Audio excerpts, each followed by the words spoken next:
Bueno, les saluda Bruno Masi. Estamos acá en esta cabina de cristal a través de los canales 21 de Tigo TV, Educanal, Canal 27 Copaco IPTV y de BM Online, www.brunomasi.com.py. Tenemos un WhatsApp si quieren enviar mensajes y es 0974-700-600. Estamos hasta las 13 y bueno, hoy es feriado, el último día de septiembre y arranca mañana octubre. ¿Y por qué es feriado? Por lo sucedido en 1932, la batalla de Boquerón, digamos, la retoma de ese fortín llamado Boquerón, y bueno, y entonces que fue el punto, ¿cómo que se dice eso? La piedra angular de lo que vino después a favor de Paraguay con todas sus más y sus menos, ¿verdad? El punto de inflexión fue esta victoria de Boquerón. Conté que murieron más paraguayos que bolivianos en esos 20 días, porque fueron 20 días, del 9 al 29 de septiembre de 1932, ahí en ese fortín Boquerón, y estaban estas fuerzas beligerantes, las correspondientes a la República de Bolivia, y las fuerzas en combate oscilaban entre 1.200 y 1.300 hombres que defendían el fortín, eran bolivianos. Y la primera ofensiva paraguaya se constituyó con 6.000 hombres. La segunda ofensiva, que nos va a explicar nuestro invitado, con 9.000. Y la tercera con 1.100 hombres, me parece. En síntesis, las bajas bolivianas en ese combate, en esos 20 días, las bajas fueron de 1.000 muertos y prisioneros en líneas genéricas, y por parte de Paraguay, entre muertos, heridos y desaparecidos, de 1.400 a 1.513 más o menos. O sea que fue afectado más el contingente paraguayo en esa ocasión, a pesar de que tomó el toro por las astas y volvieron a ganar ese fortín los paraguayos, y le hicieron un estate quieto a los bolivianos, que pensaban que ellos tenían ya libre el camino para llegar al río Paraguay, que era su objetivo, ¿verdad? Y salir al mar después. Bueno, estamos con David Velázquez Seifertelt. Él es un historiador joven, tiene creo que 22 años. 22 años en el ejercicio de la actividad historiográfica. ¿Cuántos años tenés? 53, Bruno, 53, ya un poquito mayor, con varias juventudes acumuladas en todo caso. Estás perfecto. Bueno, te agradecemos mucho que hayas venido, y un día feriado, porque hoy es un día feriado, la gente quiere quedarse en la casa, pero acá David, que sabe que él nos enseña con esta recordación de lo que fue Boquerón, lo que significa Boquerón, etcétera, etcétera, y en general lo que significaron esos 3 años de ardua lucha para defender nuestro Chaco boreal. Él se llegó, David Velázquez Seifertelt, hasta nuestros estudios, que además es viceministro de Educación Básica. Ha publicado numerosos libros y artículos, tanto en nuestro país como en Argentina, Brasil, Colombia, conferencista también, académico, en fin, es parte de la Academia Paraguaya de la Historia, socio fundador del Comité Paraguayo de Ciencias Históricas, entre otras cosas. Bueno, antes que nada, gracias David de vuelta. Un gusto, Bruno. Decime, esto de viceministro de Educación Básica, ¿cómo se entiende eso? O sea, en las escuelas y colegios, ¿verdad? Vos manejás toda la parte, vos sos viceministro de la parte primaria y secundaria. Desde inicial sí, en realidad hasta... Desde los colegios, ¿verdad? Colegio y escuela sería. Desde inicial, desde las guarderías hasta los cursos inclusive de educación permanente de jóvenes y adultos, que son los cursos que hacen las personas que por alguna razón se vieron obligados a abandonar sus estudios en algún momento. Y después toma la posta en ese mismo viceministerio. No, en otro viceministerio, el viceministerio de Educación Superior, que se ocupa de todas las instituciones terciarias no universitarias. O sea que hay 2 viceministerios. Hay un tercero que es Culto, que es un antiguo viceministerio dependiente de Educación. ¿Y qué trata Culto? A ver, ¿qué trata? Culto trata de las relaciones con las confesiones religiosas y la ley orgánica dice también con organizaciones filosóficas, como por ejemplo Rosacruces, Masonería, Teosofía. También el vínculo... Todo eso se maneja desde el viceministerio de Culto, sería. Sí. Además tiene otras funciones más cercanas al currículum. Por ejemplo, se ocupa de temas como valores cívicos, éticos. Se ocupa también de temas de la identidad. Entonces, a su cargo está, por ejemplo, el festival que vamos a tener el 15 de octubre, que se llama Guarania Pupe, que es un homenaje a la Guarania, en el puerto, con presencia de coros y conjuntos de instituciones educativas de nuestro medio. Qué interesante, qué interesante. Bueno, vamos a lo nuestro. Hoy es feriado. ¿Por qué es feriado hoy en Paraguay? Bueno, en realidad el feriado era ayer. Por el sistema de feriados móviles. Tenemos el día de descanso hoy.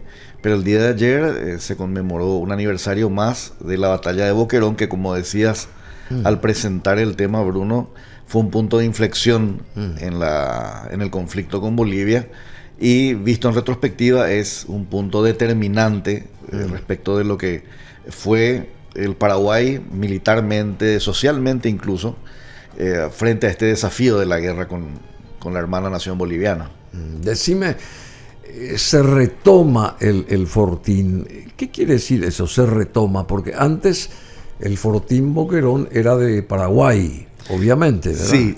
Vos no podés explicar esa parte, porque para que la gente se ubique, se retoma en 20, o sea, el avance boliviano hizo que sus tropas, las tropas del país vecino, llegaran hasta el Fortín Boquerón, tomaron ese fortín que estaba en manos paraguayas. Sí, así es. A ver, el Fortín Boquerón fue fundado por Paraguay en 1928. Sí. Como parte de su estrategia de contener el avance militar boliviano dentro del Chaco. En 1900, eso se fundó en 1928. En Boquerón es un fortín paraguayo. Se funda en 1928. Sí, en 1932 ocurre un incidente grave, que fue la toma por parte del ejército boliviano del fortín Carlos Antonio López, cercano a la laguna Pitiantuta. Como, digamos... Bueno, espera. ¿Y esa laguna Pitiantuta estaba donde? Cerca de Boquerón. En el Chaco Central. En el Chaco Central, y es importante porque fue hallada, en primer término, para el ejército paraguayo. Era conocida, obviamente, por los indígenas del lugar. De hecho, los chamacocos, sobre todo, la conocían muy bien. Y los, diríamos, Isher, conocían muy bien esta laguna. Y era una fuente privilegiada de agua en ese lugar tremendamente desértico como el Chaco. Entonces el Paraguay funda también un fortín allí, que es Carlos Antonio López. En junio del 32. Pero se habla muy poco de Carlos Antonio López, o sea, del fortín. Sí, pero ¿por qué es importante? Porque está conectado con Boquerón. Porque en 1932 Bolivia, habiendo hallado también la misma laguna a través de un vuelo del mayor Moscoso, toma el fortín Carlos Antonio López, diciendo, y esto era mentira, que estaba dentro de territorio sin disputa, es decir, o por lo menos no cerca de un territorio reivindicado por Paraguay. Y además la toma ocurre en el mismo momento en que se estaba desarrollando la conferencia de paz. Decime, ¿por qué ese territorio del Chaco estaba en disputa? Sí, rápidamente, yo sé que no podemos historiar todos estos 3 años y mucho antes de este conflicto. ¿Por qué esa zona estaba en disputa? ¿Qué quiere decir? ¿No estaban los límites geográficos determinados ahí? ¿Qué pasaba? Cuando el presidente Hayes, Rutherford Hayes, sancionó el laudo, Bolivia presentó reservas contra el laudo, argumentando que tenía derechos históricos sobre el Chaco Boreal.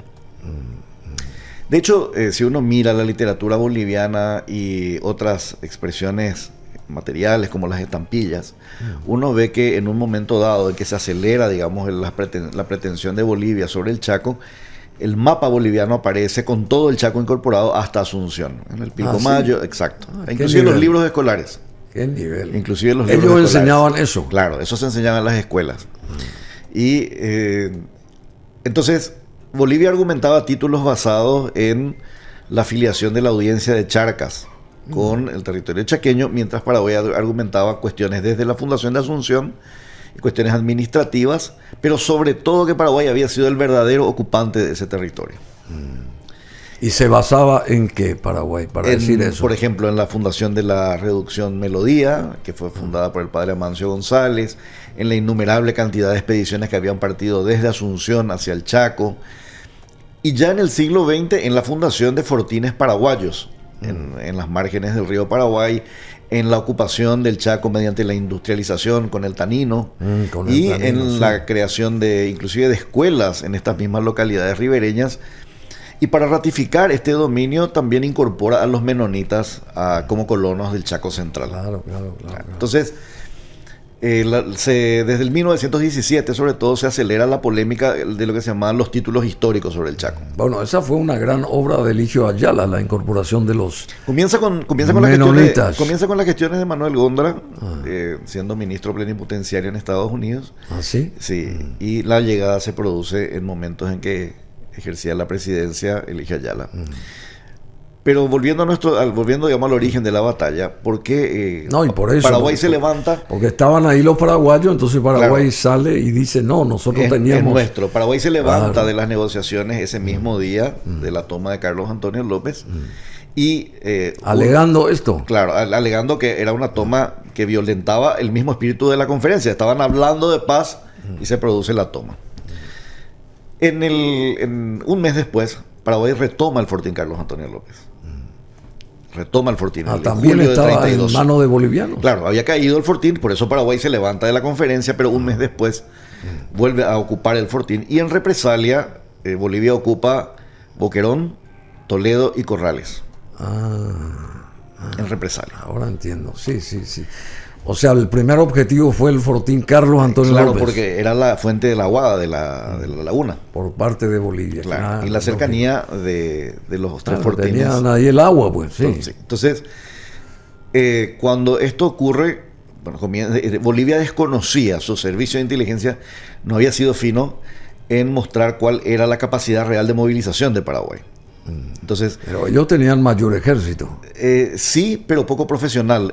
Acuérdate que venían del altiplano, gente que no conocía el Chaco, muchos reclutados también a la fuerza, no tenían una noción exacta del terreno, no tenían clara la logística. En un momento dado dejan de usar caballos, en otro momento dejan de usar camiones, porque no conocían el terreno. Entonces, toda la logística que utilizaban para transportar pertrechos o víveres o agua, terminó jugando en contra porque les dificultaba en realidad el movimiento. Claro.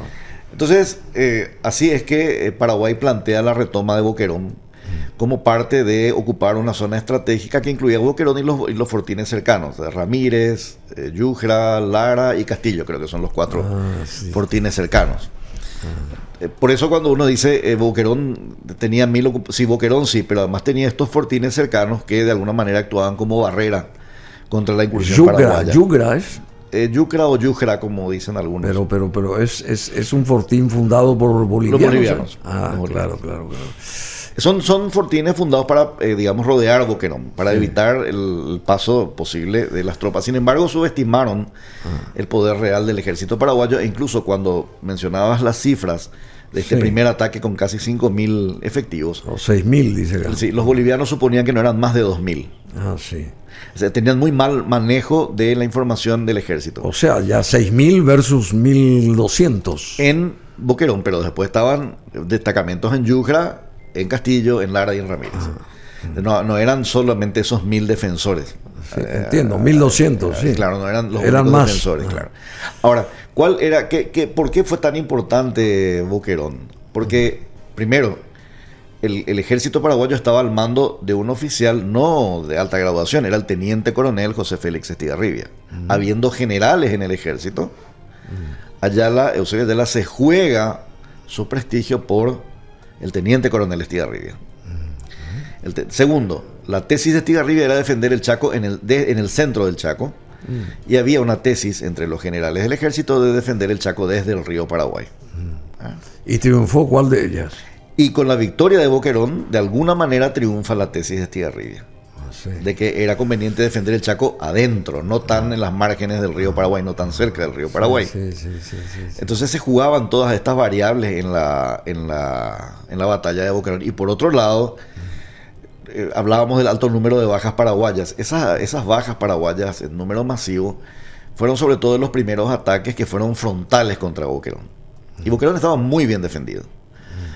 Si había algo que había caracterizado, defendido por los bolivianos. Claro, de Boquerón estaba muy bien defendido.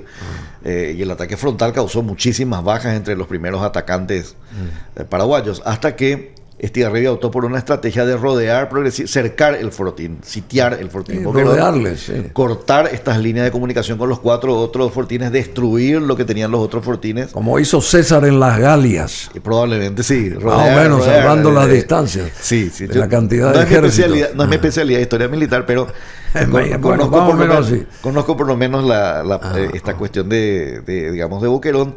Cambia de estrategia Estigarribia para cortar todo el aprovisionamiento a las tropas bolivianas.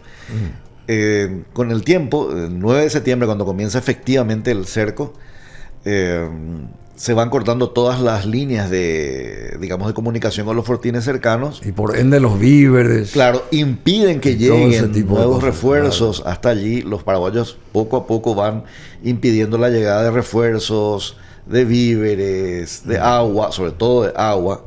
Y obviamente la posición boliviana comienza a ser desesperada. Hasta que finalmente, como resultado de toda esta estrategia y un último ataque, las tropas bolivianas a cargo del teniente coronel Marzana se rinden el 29 de septiembre de 1932. ¿Cómo se llama el...? El teniente coronel Marzana era el comandante de los defensores bolivianos, recibidos con honores por parte de los paraguayos. ¿En qué momento? Al salir del fortín. Ah, sí, che. Sí. O sea, la nobleza paraguaya otra vez le rindió honores. Sí. A sus atacantes. Cuentan las historias de los militares de época que todos se emocionaron al final de la batalla. Tanto los que salían rendidos como el ejército triunfante, por la valentía demostrada por el enemigo en ese momento. Ese es el boliviano, me parece, ¿no? Sí, así es. Sí. Bueno, y después. Bueno, y el problema que hubo que enfrentar en Boquerón y en toda la guerra fue la cuestión del agua, Bruno. Te quiero leer lo que dice José Asunción Flores. José combatió en Boquerón. Ah, sí, che. Combatió en Boquerón. Claro, sí. Él no era soldado cadete de la escuela militar, era un reclutado para combatir. Y el combate dice: recuerdo que luego de un intenso combate en Boquerón y de sufrir hasta lo inimaginable por culpa de la sed en los cañadones en donde estábamos, y a instancias de la dirección del regimiento 2 de Mayo, el nuestro, mi compañero y yo nos retiramos de la línea de fuego para buscar algo de agüita, como decían los bolivianos, y aplacar la sed que nos estaba matando. Dice: llegamos a un puesto de primeros auxilios en donde encontramos miles de soldados también sedientos a punto de morir de sed. El cuadro era espantoso. Una cosa, dice Flores, es contarlo y otra muy distinta verlo y sentirlo en carne propia. Cuando mi compañero Pablo Bogado y yo vimos aquella escena dantesca... ¿Pablo quién? Pablo Bogado. Bogado, camarada. Sí. La sed nos atacó más. Mi boca estaba reseca y mi lengua parecía un pedazo de trapo. No tenía ni una gota de saliva. No había coca ahí, che. O Pepsi. Nada. Entonces, cuentan que, y esto pasaba tanto en el lado paraguayo como boliviano, cuando venía un camión con agua, los soldados desde la distancia agujereaban a balazos el tanque y corrían desesperados a tomar el agua que salía. Claro. Y entre ellos se pegaban con la culata del fusil, se disparaban incluso. Una anarquía total. Es que la sed era desesperante. Yo creo que nosotros no tenemos idea de lo que fue el factor sed en el Chaco. Hay una película, La Sed, de los años 50 que reproduce ese tipo de escenas de la guerra del Chaco. Muy, muy interesante. Pero fue el elemento crítico en la batalla de Boquerón. Y ahí, por eso fue también una fuente de aprendizaje sobre logística, transporte, que sí, que no se podía hacer. Hubo que dejar, también en el lado paraguayo, hubo que dejar los caballos de lado. Porque los propios caballos caían víctimas de la sed. Sí, claro, no tenían agua para... Decime, y 20 días fue... el asedio a Boquerón. La lucha esta, del 9 al 29 de septiembre de 1932. Y se obtuvo la victoria, se rinden estos señores, pero todavía hay tres años más que continuaba la guerra, digamos, de ese 32 al 35. Ahí se iniciaba la guerra más o menos. Sí. Se iniciaba contra muchos pronósticos con la victoria paraguaya. Y que fue un punto de inflexión. Sí, porque aunque hubo muchas pérdidas humanas de parte del ejército paraguayo, la captura del fortín finalmente, la ocupación de todo el territorio, el seguimiento posterior durante 3 meses, la marcha del ejército paraguayo retomando posiciones en distintos lugares, comenzó el proceso, digamos, de retroceso de todo aquello que Bolivia había plantado, como fortines, por ejemplo, en el Chaco. Comenzó este proceso de retroceso y de desgaste del ejército boliviano y de la política boliviana también. Bolivia ensayaba de todo, tenía armamentos más modernos, un ejército superior en número, pero poco conocedor del Chaco, y en ese caso, como en Boquerón, muy lejos, a 1100 kilómetros de La Paz. 1100 kilómetros. 1100 kilómetros de La Paz. Es decir, muy lejos de las posibilidades de aprovisionamiento. Paraguay tenía un factor importante a su favor, que era el transporte ferroviario de las compañías tanineras. Y bueno, las bazucas también, las bazucas. Morteros, que fueron mucho más efectivos que los morteros, que era la primera vez que se usaban, me parece. Que eran más efectivos que los cañones grandes. ¿Sí? Incluso el sonido confundía a los militares bolivianos, que pensaban que eran cañones muy... Ahí está, se ve una escena de la película La Sed, justamente, es la que está, la que están compartiendo ahora. Y bueno, o sea que la gente se moría de sed, digamos. Sí, no sé si se murió la gente de sed. Sí, morían de sed. De hecho, la descripción de lo que se encuentra dentro del fortín es espantosa. Por ejemplo, los cadáveres insepultos de los caídos, algunos muertos de sed, otros de la metralla y del fuego, otros de hambre. También el hambre acechaba. Claro, se cortaron todas las vías de acceso de aprovisionamiento al ejército boliviano. Y a partir de ahí, ¿qué ocurre, digamos?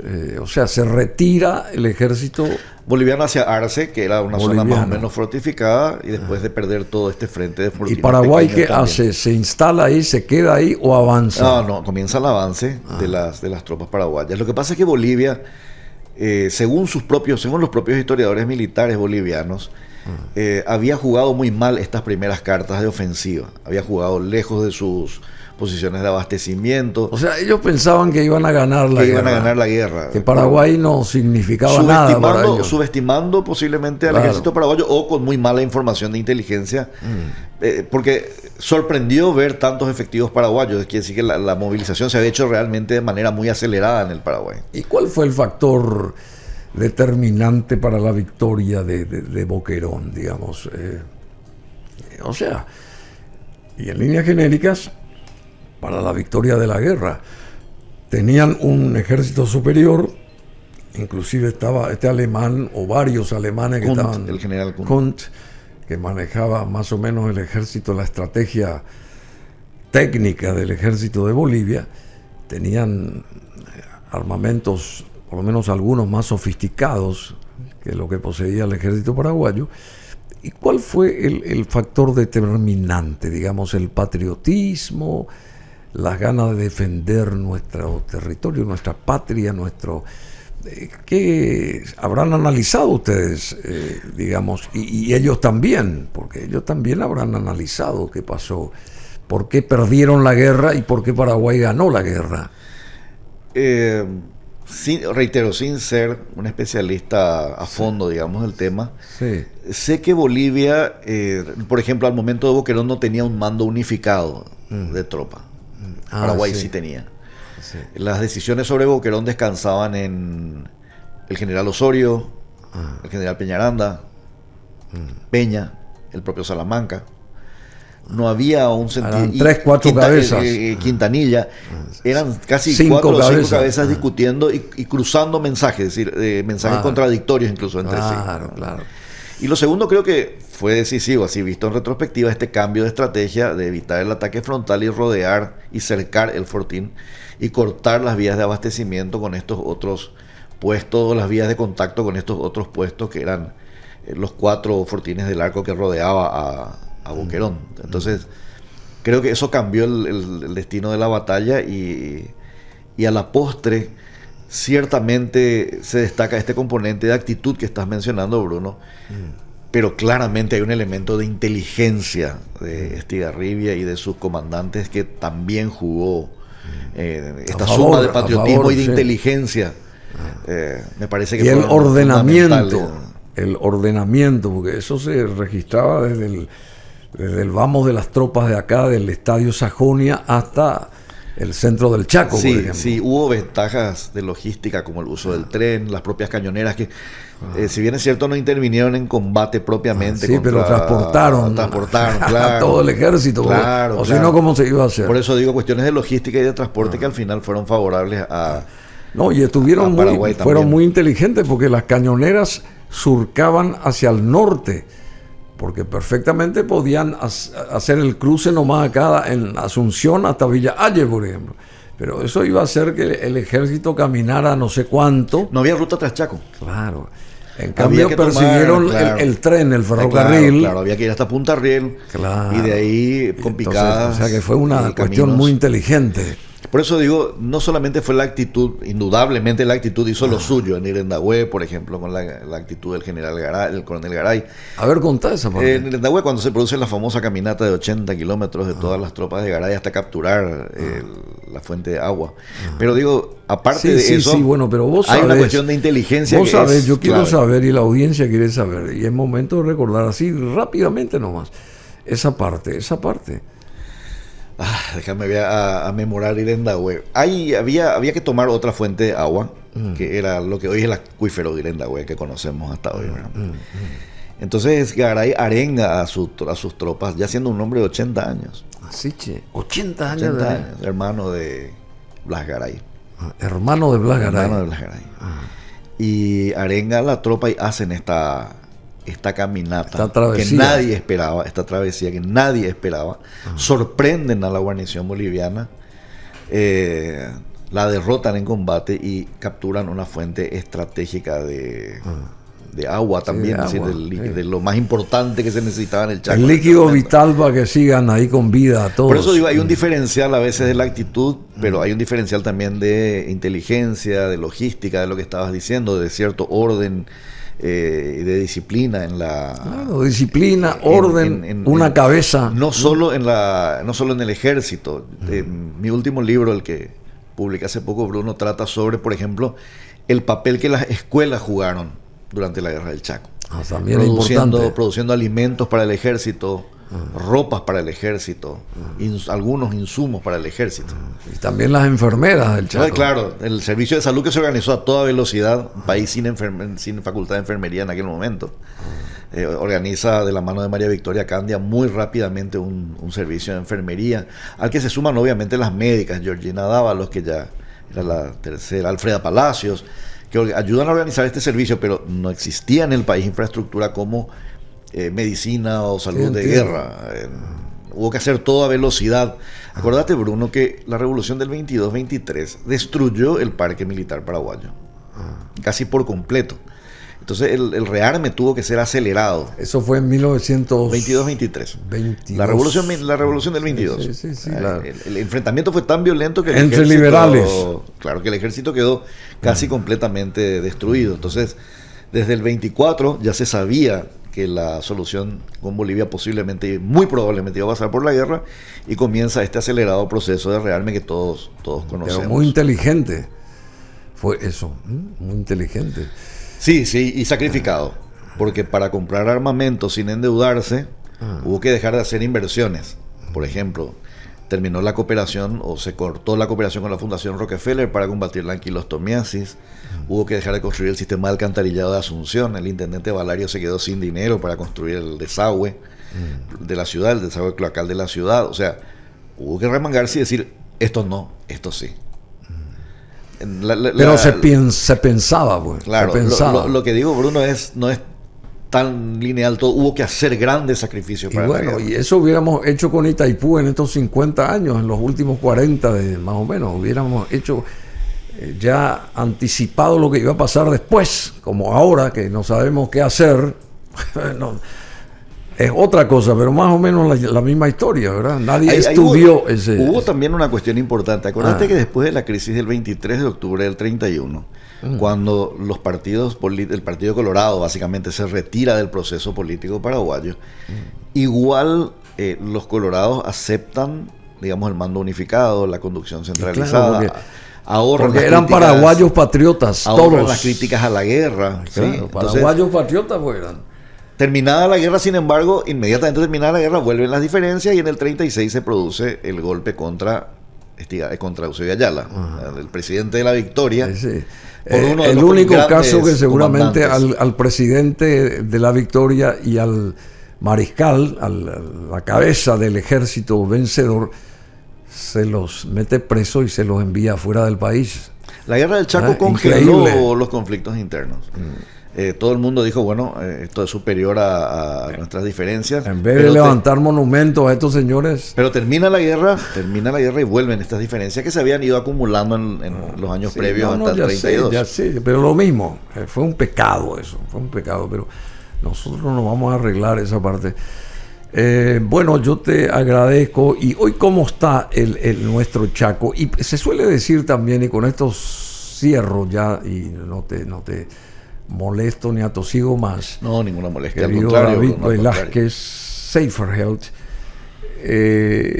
se dice y se suele decir, o se dijo mucho y hasta ahora, de que Paraguay ganó la guerra y perdió territorio. ¿Y eso se basa en qué, esa parte? Y se basa en que la reivindicación histórica del Paraguay respecto del Chaco era la tesis de Manuel Domínguez, ni más allá ni más acá del Parapití. Y en contrapartida, Bolivia también dice lo mismo en su tesis de todo, la que te conté, de los mapas donde aparece todo el Chaco. Llegaba hasta Asunción. Claro. Ahora, hasta el río. Fíjate una cosa, Bruno, y esto me decía alguien ayer. Desde el 38, cuando se firmaron los tratados definitivos, nunca hubo un problema de límite entre Paraguay y Bolivia. Sí, claro. O sea, la salida, finalmente,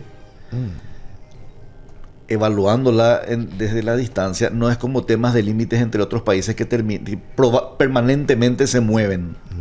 Y que cobran peaje y eso y Paraguay, para pasar nuestras barcazas por el mismo río que nace en nuestro país, o un poco más arriba. O dicen que están o vuelven a haber conflictos porque entre Paraguay y Bolivia, esa línea de límites donde ambos perdieron algo, terminó no siendo se curaron de espanto. Terminó no siendo cuestionada por ningún país a lo largo desde el 38 en adelante. Pero yo soy partícipe y vuelvo a insistir de que Paraguay, Bolivia y Perú tienen que trabajar en conjunto a través de una flota tripartita para enviar productos de estos tres países al Asia, a los puertos asiáticos, a China.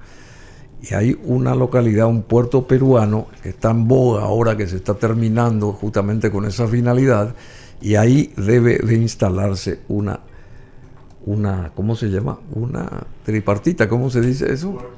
Puerto. No es puertos, amigo, los barcos, ¿cómo se llama? La flota tripartita, flota mercante tripartita.